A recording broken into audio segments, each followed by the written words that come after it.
I'm pleased today to welcome Charles Hayes, who's going to, just some background on Charles. Charles is Practicum coordinator of the journalism program, and before coming to TRU in 2005, Charles taught at Oregon State University and had an impressive career in public broadcasting, radio, and print journalism.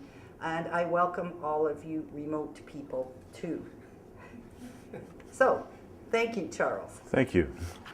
And I should probably correct the record on one point. It was the University of Iowa. Big point. But I did attend Oregon State University. So good afternoon to our guests here and also to our remote guests and folks in Williams Lake. Of course, as we do with most things here at TRU, begin by recognizing that we are on the traditional lands of the Sequetan people. It has been a rather eventful week. We've had some wonderful opportunities for experiential learning for our students with the activities taking place not only here on campus, but also around the province for the Truth and Reconciliation Commission. And with reference to events in experiential learning, however, it has not been a completely great week because it was about a week ago today that the folks in Career Ed and Co-op found out they're losing 3 people from their staff. So that will probably significantly affect some of the initiatives that we would like to put in place to bring about further experiential learning of various kinds on this campus. I make no political statement about that, but please act as your conscience directs you to do. What I want to talk about today is building external partnerships between academic programs and partners external to TRU who can offer experiential learning experiences to our students in a specific format. Jenny introduced me as the Practicum coordinator for journalism, communication, and new media. And we have to be very careful when we use words like internship and practicum, because if you look at the Employment Standards Act here in BC, you'll see they're actually 2 different things. And so practicum is what we do. It is offering credit toward a degree for a student who's getting some professional experience outside the classroom. So this is a very, as I say, this is a very special kind of experiential learning. In my program, in journalism, practica are extremely important because it helps students to not only build their own confidence and skills in the field, but also to build their professional portfolios and to make professional contacts and networking, and to network with not only the people they work with day to day, but with the editors who will possibly be hiring them down the line. And also that gives them a great deal of focus and insight when they come back to the program at the end of that practicum, whether it's during the regular semester or during the summer at some point. And so journalism is very much a practical, practice-based degree. We have a conceptual framework around that. But I think our students should not be in the classroom. I think our students should be outside the classroom actually doing things, whether that's part of a practicum or part of a class where we assign them to go out and get stories. My role, I want to talk about very briefly as the Practicum coordinator, is I teach 3 courses, 3 one-credit courses in career preparation that help our students think about the field.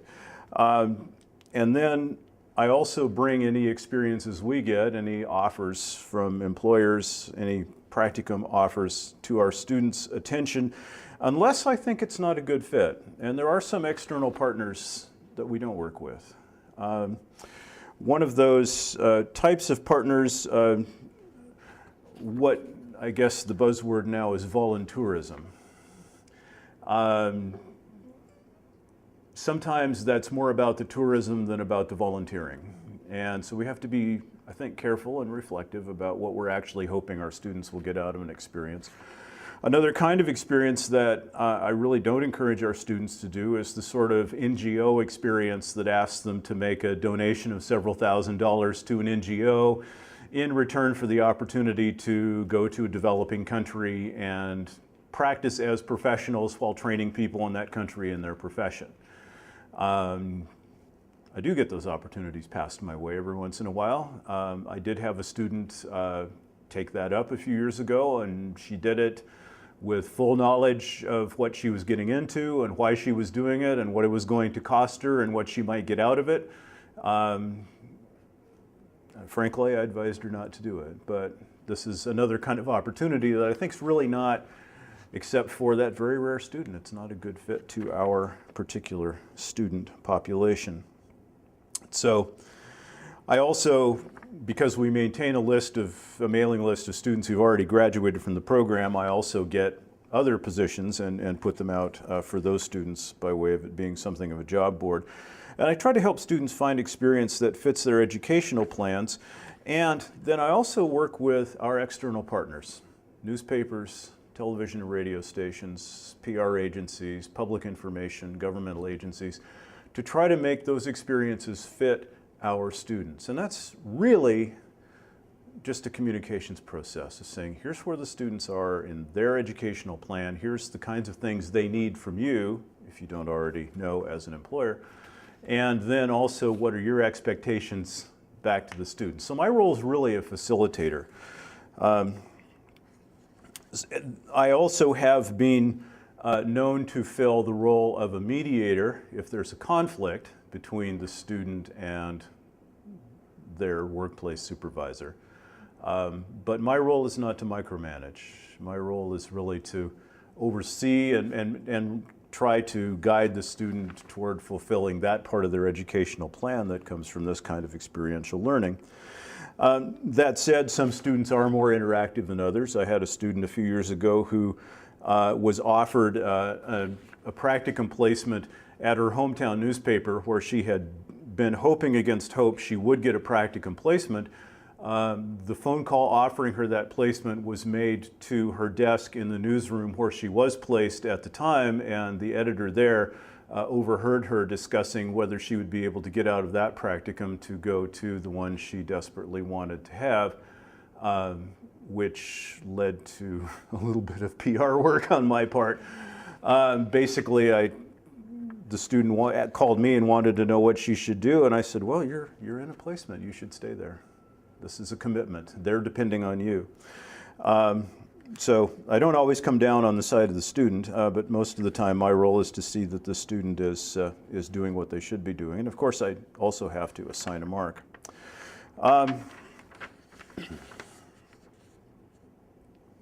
I find with our external partners, and that's sounds kind of buzzwordy, but okay, with the editors and the publishers and the news directors with whom we work, I find that when they have one of our students for a summer or for a couple of months during a summer or at another time, that they fall into four employment situations. One is they've never ever had a TRU student in their workplace before. They've never had an intern, a practicum student, whatever, and they don't really know what to do.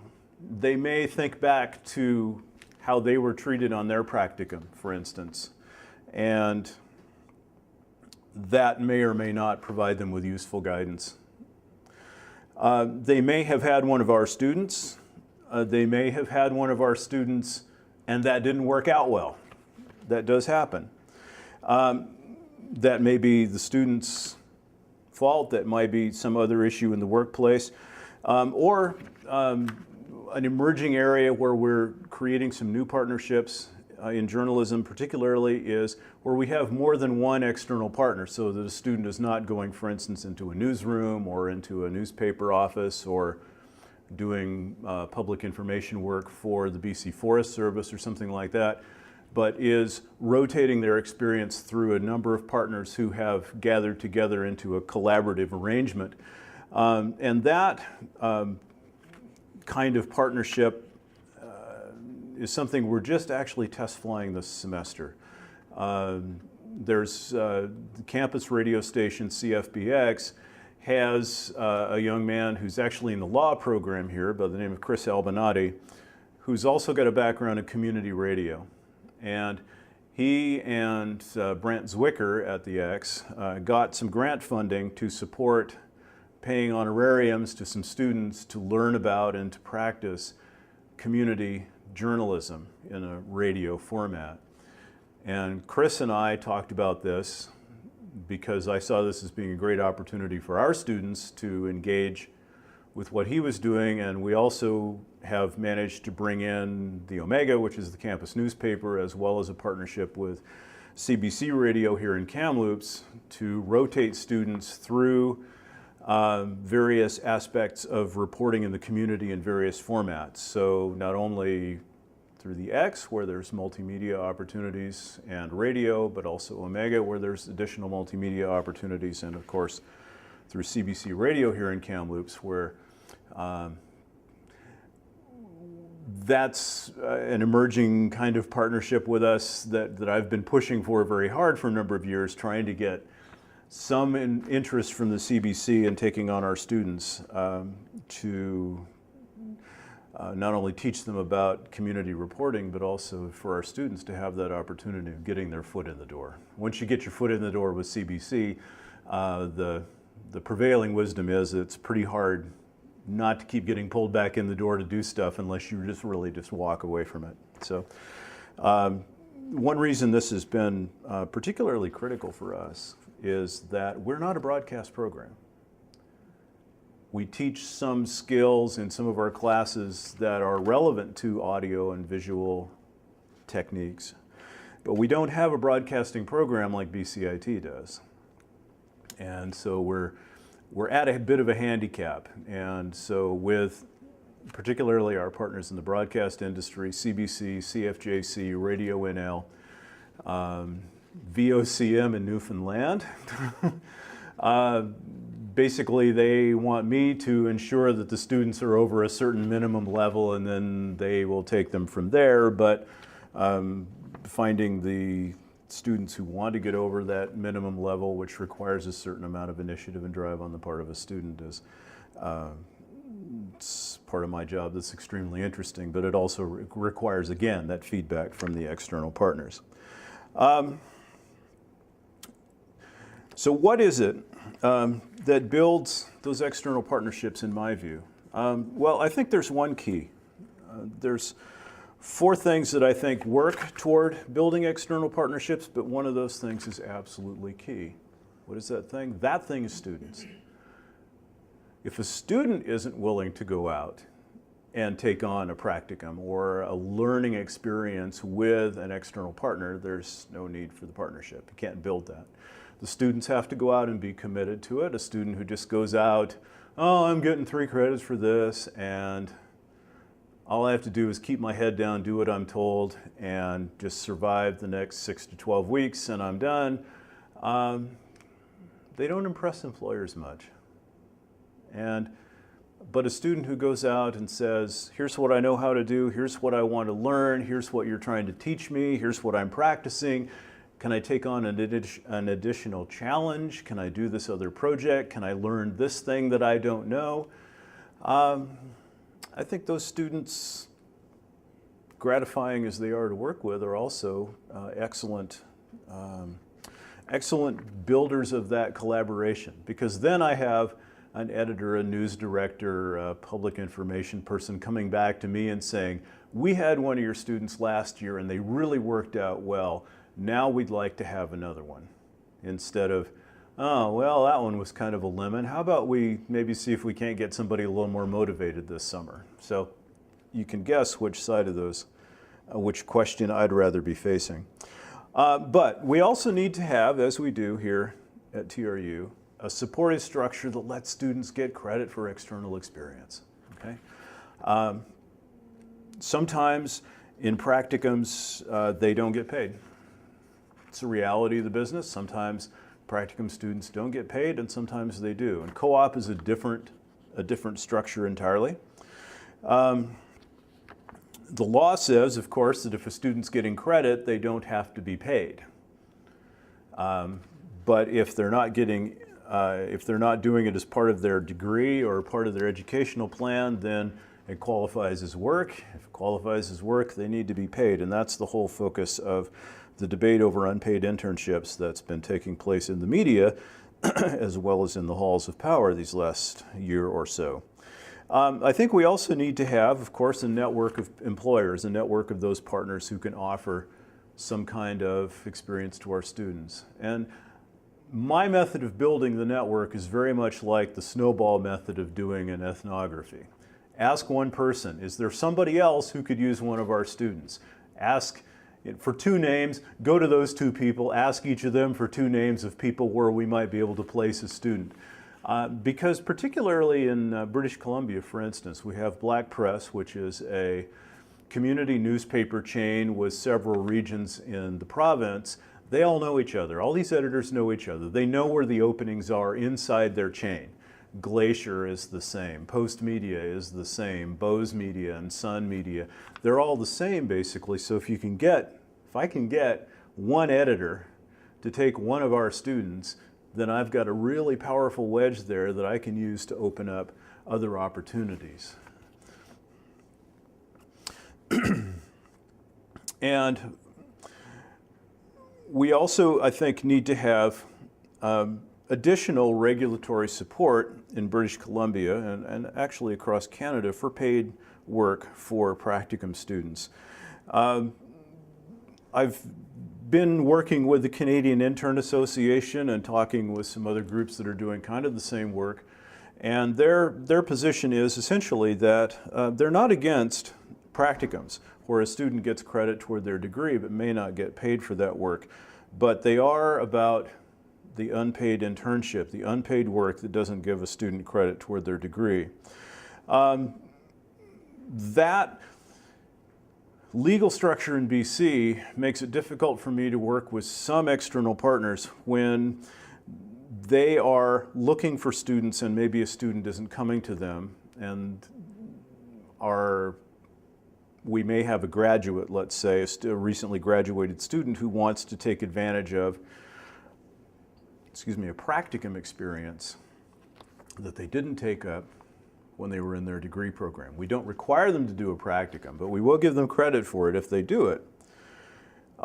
Employers are reluctant to hire graduates with no significant experience because they can hire graduates with significant experience who've already done their practica, and they can't hire somebody. They could take on a practicum student in a learning environment where they might not compensate that student financially, but to take on a recently graduated student with no experience, it's still work. They still have to pay that person.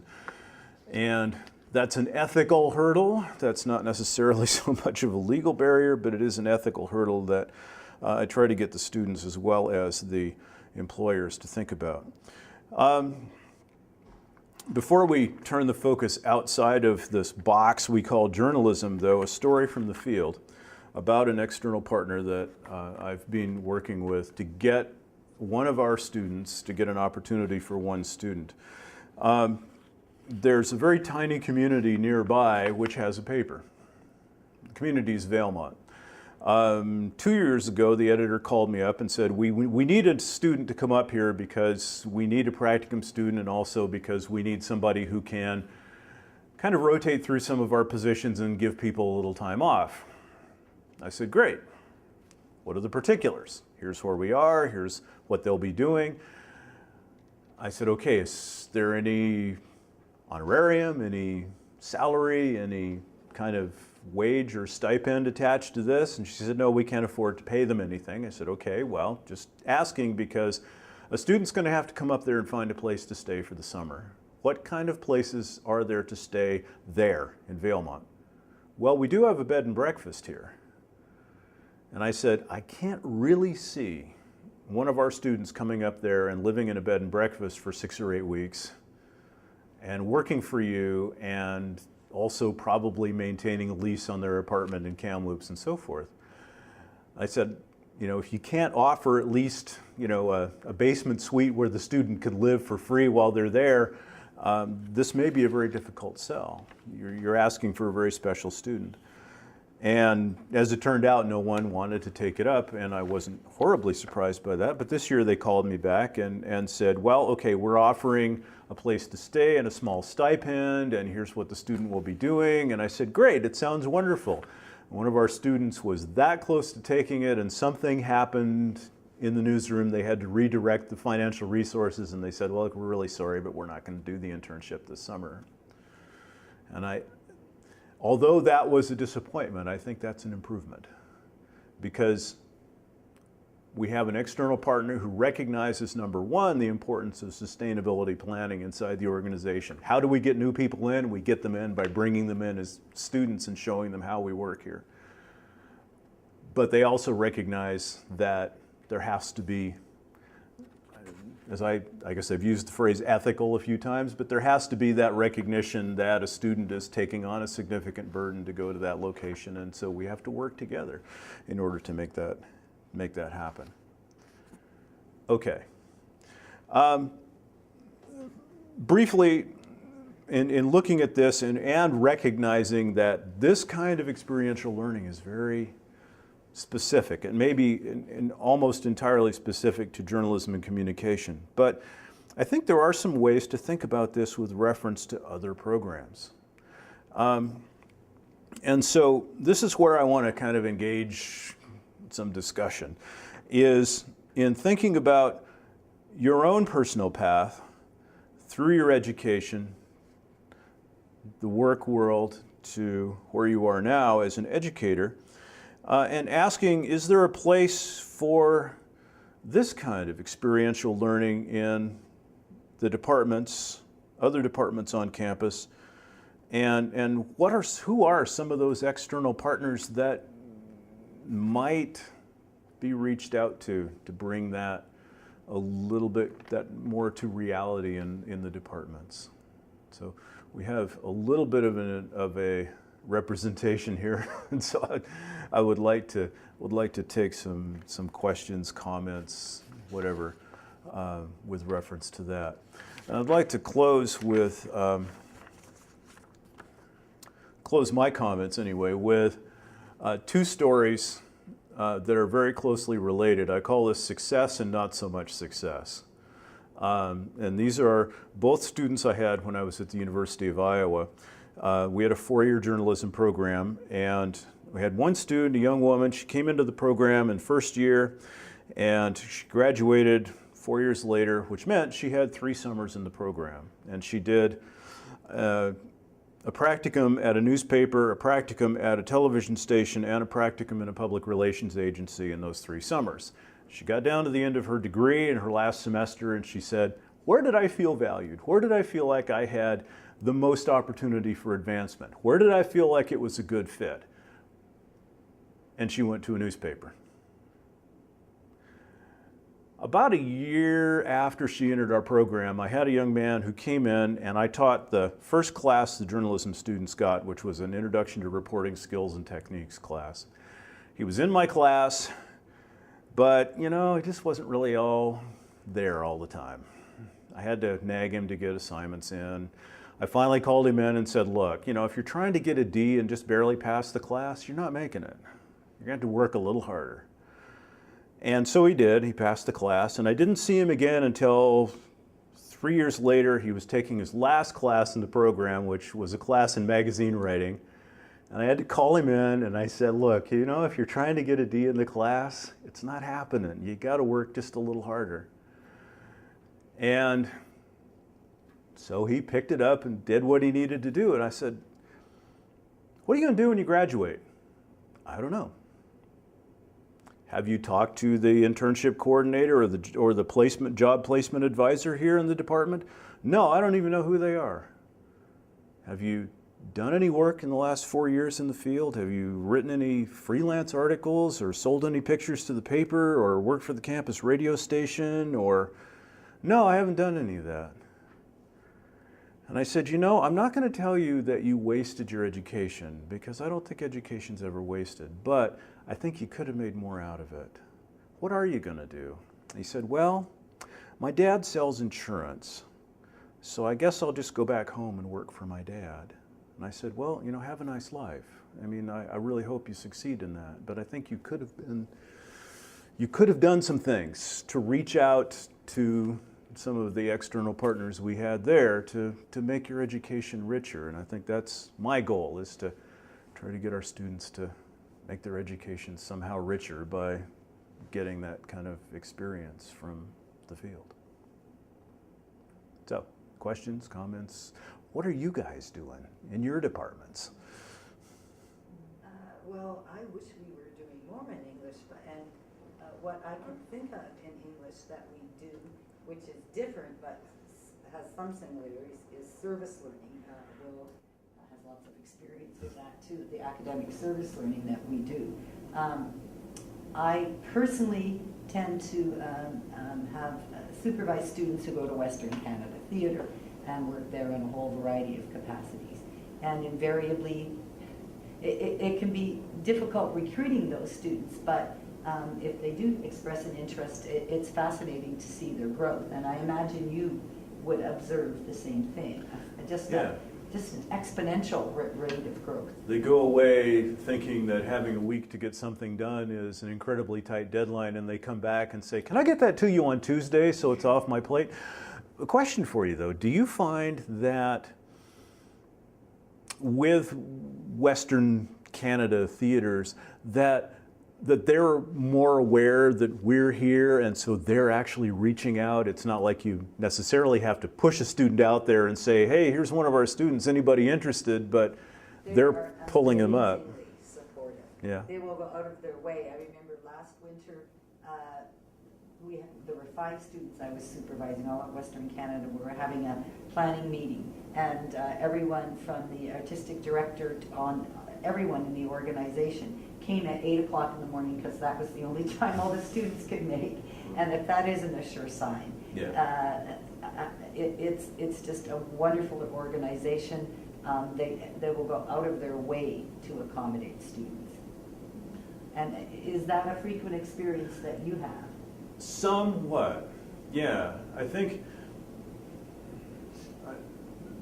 this would be anecdotal, but I would think that because some of our students are able to take opportunities that are geographically close to TRU, where we have some visibility in the community, but others of our students, I mean, I mentioned VOCM in Newfoundland. I had a student from Newfoundland who wanted to go back, you know, for the summer, and so she went back there, and the funny thing was she got absolutely zero experience in Newfoundland because they put her on the satellite service for the Newfoundlanders in the oil patch.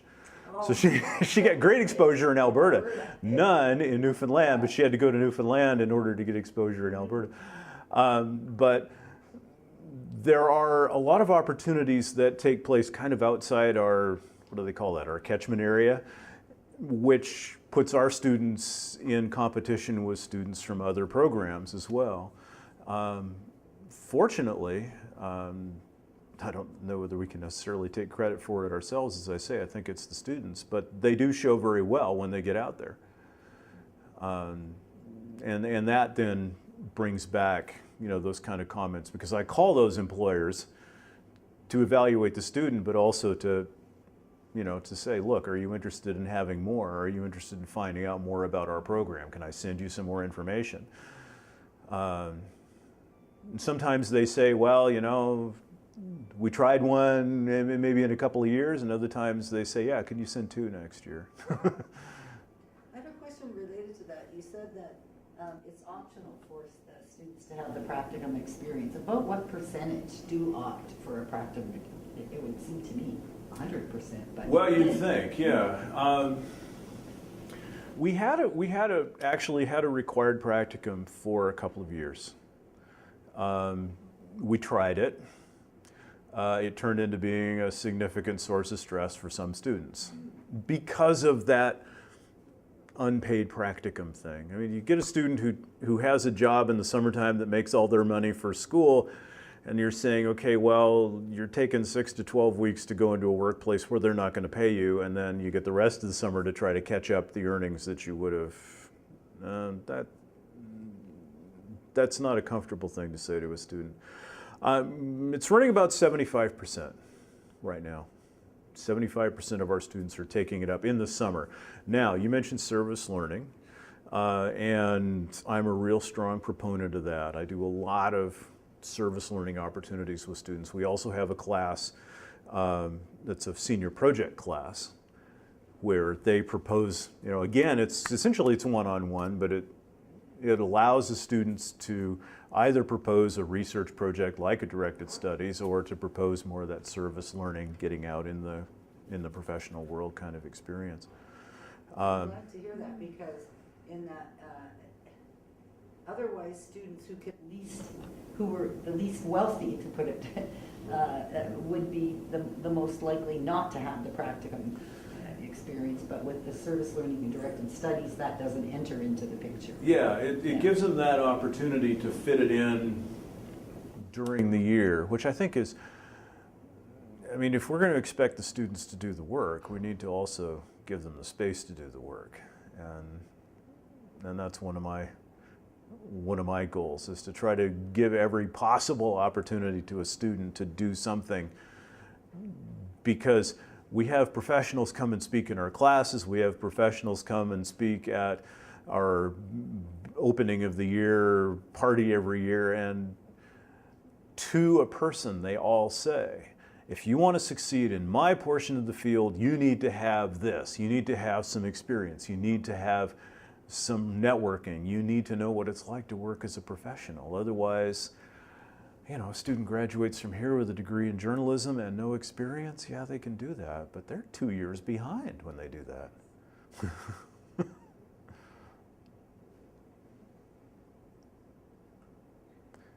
Felicia's going to love me for this. Felicia, by the way, is the co-op student here, as Charles knows. And she was quite surprised last week when several times faculty asked her questions. She wondered why faculty would do that, but I think the reasons I tried to explain are quite obvious. And I wonder if you could respond. This is your second co-op term, yes, right? Yeah. Comparing the co-op and practicum models. Well, being a co-op student, I love getting the work experience, because so many students, that's all they worry about throughout the 4 years that they're studying. Can I get a job? Will I have the skills that are necessary to get a job after I'm done graduating? And a lot of students, they try volunteering or other things like that, but it's not related to their studies. So you get some experience, but not really, it's not worth much. So that's why I joined co-op, because I wanted some real work experience, so I could tell an employer, this is what I know, this is what I've learned, and I've used it in the field. I know how to work in this type of setting. So I think it's really important that students are getting the actual hands-on experience. If practicums were possible for all the students, I think it would be great if it were possible, viable at all. But I think it's a great opportunity for them. One of the things I've been pushing very hard with the folks from Co-op and Career Ed is to get Co-op into journalism. Mm-hmm. Because before we were a 2+2 program, we just didn't have, we had a student for 4 semesters. We didn't have time for them to take a work term. So we just had our practicum program and service learning. And over the course of the last year and a half or so, we've gotten pretty close. We have a student who just transferred in from the BA who came into us from Co-op. And we're trying to make some arrangements with some agreements with Co-op as to, there's a course that you have to take, Co-op 1000.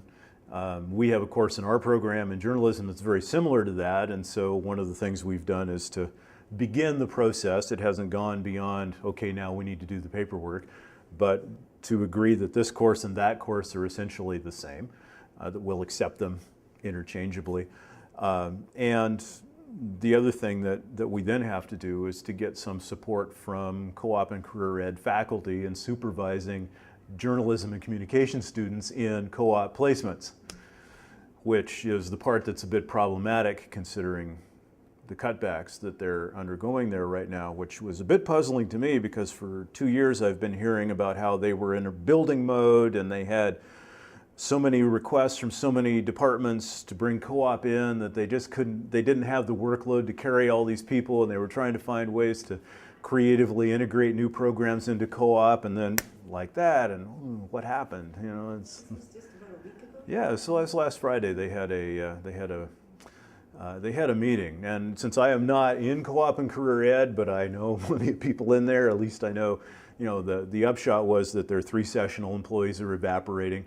And one of those employees was carrying, I think I had heard somewhere over 100 co-op students that he was working directly with. So that was a bit concerning anyway. So we'll have to see what happens. I'm sure we'll have to be a bit more creative about getting co-op into journalism. Not only about practicum or co-op experiences, but in general, you know, I think TRU is doing a really good job in encouraging students to go outside classroom for learning experience, for research experience, for traveling. And, you know, as a member of TRU World, I know that we're having a lot of trouble getting our domestic students to go out and try visiting other universities for learning experiences, potential work experiences. There seems to be like a reticence, but I know that something that made a giant impact last year that raised the number of students who were willing to try experiences outside of the classroom was they started a student ambassador program. Mm-hmm. I don't know all the details. I'm seeing the results of increased applications and interest shown by domestic students as a result of increasing student ambassadors, student communicators, student presentations who are coming into classrooms, staging workshops to share their events and in visible, in visual, in written ways, like how it actually impacted them. And as a result, I think they've almost doubled the number of domestic applications. I wonder if something like that would, you know, if there's a way, and I don't know if co-op was doing this, but try and get students more involved or more engaged with other students on campus to show them, you know, the results of what they did in the summer. It is showcased time to time. I do see wonderful blurbs on our newsroom about students who are doing these kind of things. And I think we're getting better at it. We see more student accomplishments written, but I think there is a communication aspect. The more that students can share these stories that are made known to other students, I think there will be more interest or more desire to go out, like just Felicia's little anecdote of what a difference co-op is making in her life. One of the interesting internal kinds of partnerships has been not only with TRU World and our program and getting students to do video projects of interviewing international students, but also through co-op getting students to talk to students, domestic students who have gone to other universities to say, what did you get out of it, or what kinds of things were coming forward. I'm trying to form the thought accurately in my mind, but I think one of the background pieces that we need to do behind the curtain is to think about some of these possibilities and think through the process of how a student gets access to some of these possibilities. Because there may be some places where there are some bottlenecks in the process, where, for instance, a significant number of applications that need to be vetted all land on one person's desk and can only be worked through at a certain rate, or where a significant number of students who want to have an external experience with a particular university or employer or whatever, you know, can't all be accommodated at once. And so those are things that those create, you know, friction and frustration in the process. And then people say, well, you know, I wanted to do that, but I couldn't because of the time, or, you know, they never got my application processed or whatever. And so I think one of our pieces, I'm not sure, I think it's a mutual responsibility of everybody, but to find, you know, the person to point to and say it's your job. We all kind of vote, nobody points at us and says it's your job to do that. But I think we do need to look at the process and how, for instance, in my department, how we collaborate with co-op, how we work with TRU World and study abroad, and how we work with some of our external partners to make that run more smoothly. It's okay, I was Yeah, sure. cultural mixes. Because one thing TRU is very good at in terms of employment, in terms of shared learning experiences, with our First Nations communities. We have so much integration, and that there's so many opportunities for students to be engaged in work, learning, research in those communities. But I was just thinking, like for example, we're working on a partnership to bring some journalism students from India to TRU. And we're thinking, 2 or 3 students a year. If that happens, then these students may connect with, there's a rich Indian communities in Abbotsford, in the lower Fraser Valley. They may connect with, like in terms of your field in media. And so they say to your department, can I do an internship with them? And it kind of makes a connection. So, students, not using, but engaging with students to find out where their cultural or where their interests are, maybe that is a source that we haven't tapped into as much as we could. Resource limited and time limited. But they may open up doors for us, like just how you said about Western Canada and about the student who went to Newfoundland. But I think there may be multicultural experiences that would open up if we knew how to connect with the Chinese Association or the Japanese Association, which also have a lot of learning and work opportunities that maybe staff might not know about.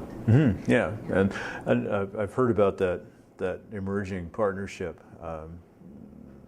sort of in a general way. It came up in a meeting the other day, but one of the things I was thinking about with reference to that is we had a couple of Indian students who came through here within the last couple of years, and actually they were in what was then running our post-baccalaureate program. So that one of them already had a master's degree in journalism and another one had a bachelor's degree in journalism, but they wanted a Canadian certification so they could work in journalism in Canada. They felt that was a step they needed to take. And one of those students ended up spending some time in the Lower Mainland working for a South Asian publication, which was a good step. And that's what she's doing now, is she's working for a publication directed at the Indo-Canadian community here in the interior. So yeah, those are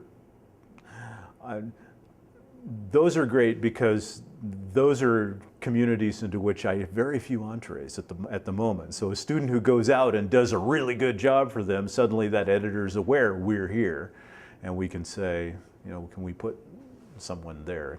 Will you take another student? Can we open up some more opportunities? Louis, I'm interested in your opinion on this one. You're an MEd student, right? Yeah. Actually, I'm still on my way to the academic learning and about career preparation in Canada. As an educator in China, I found that because it is more easy to study abroad nowadays, and the Chinese company, 40% of Chinese company have bios to Chinese international students because they believe that they just study there, but they don't have any working experience about in overseas. So this kind of student may be more willing to do some volunteer or part-time job or full-time job after their graduation. And I also have some not that successful example as yours, because this kind of student, they may go back to China to work for their parents' company, so they are not willing to do some volunteer job, something like that.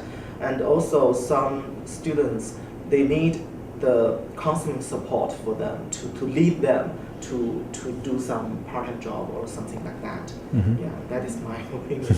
And my final topic will focus on the support, the challenge and support for Chinese international students in ESL, academic learning, and career preparation in Canada. Yeah. I'll be very interested to read your thesis. Thank you. It seems to me that one thing that often happens, and I'm thinking again about my experiences working with Will, through these kind of partnerships, is that they can lead to research partnerships as well, right? want me to talk, don't you? You're here. That's a commitment. I'm of the view that some form of experiential learning is not only desirable, but that we have a responsibility for providing that throughout all of our programming. I'm occasionally in awe of the kind of responsibilities that a program like journalism has in linking up students with available possibilities and also making sure that they're good matches at all kinds of levels, social, ethical, etc., good work experiences, all of those kind of things. So, and contemplating expanding that to all of the other programs is, it is really, really daunting. But I do think that if we focus, for example, on the undergraduate curriculum, that putting greater emphasis in the senior level courses, especially in the fourth year, thinking in terms of bridging from university to the world of work is increasingly important for all of our students. And it's more than career counseling, as important as that is, but also providing those kind of experiential